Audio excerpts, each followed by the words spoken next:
Alright, so we're going to put on the Fly Sky transmitter, a 20 amp brushed ESC, the Onisiki micro gyro. I was going to use my WL Toys servo, but as you can see, the mounting thing was broken off, so I had to get rid of that. And then also when I was removing the sprocket from the WL Toys motor, I broke the input shaft here, so I had to order another one of those. Here's the new motor. Looks identical to the other one, a little more shiny, but it's a replacement for WL Toys. And then I got a $10 AGF-RC coreless servo.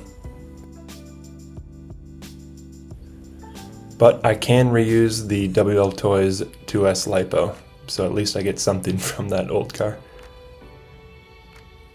Alright, now I'm going to put on the motor. Just need to get the belt around the sprocket, and then use these screws to tighten down the motor.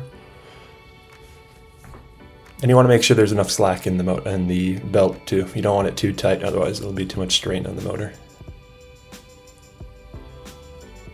Now I'm going to heat up my soldering iron and remove these two wires, because I cannot use that connector that comes on the motor. I need to direct solder the ESC to the new motor. So you just place the soldering iron on there, heat up the solder, and then you can pull off the existing wires. Eventually I'll get it here. There we go. Soldering on the negative terminal. Don't judge my soldering, it's pretty terrible. I forgot to tin this wire. So it looks pretty ugly, but it works. See, I didn't get it there the first time, so I'm trying to heat it up again. And that time it's on and connected. Now I'll do the same for the positive wire. Again, they don't look good, but they're nice and tight on there. They're not going anywhere. So we have a good connection. Now I'm going to mount the ESC to the back using a zip tie just to hold it in place. Then I'll just trim the zip tie. Then I'm going to use this battery, and we'll slide it into the battery holder here.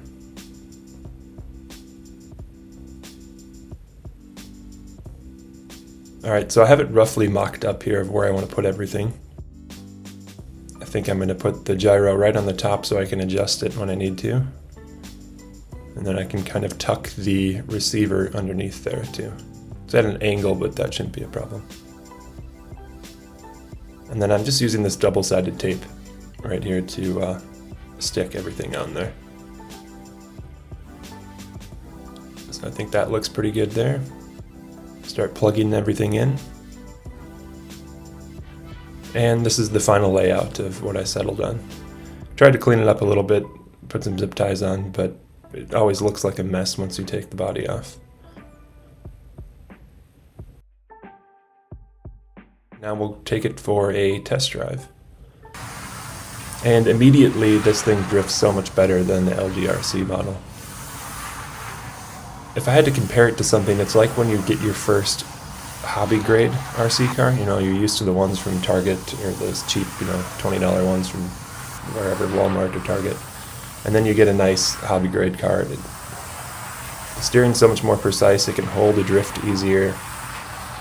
You can flick the weight around. It just feels like you have so much more control. And you can see here, I just ran completely into the light. Luckily, I didn't break anything. I thought for sure I would have broken the steering. You can hold a nice donut there. And the steering angle, you can get so much lock. It doesn't get bound up or anything. You can have like 80-degree angles. Even here, you can check this reverse entry out, if you can call it that. And then you can even hold these really long drifts really easily too with the brushed power. But anyway, in the next video, I will show you how the body looks, and we'll put that on. Thanks for watching.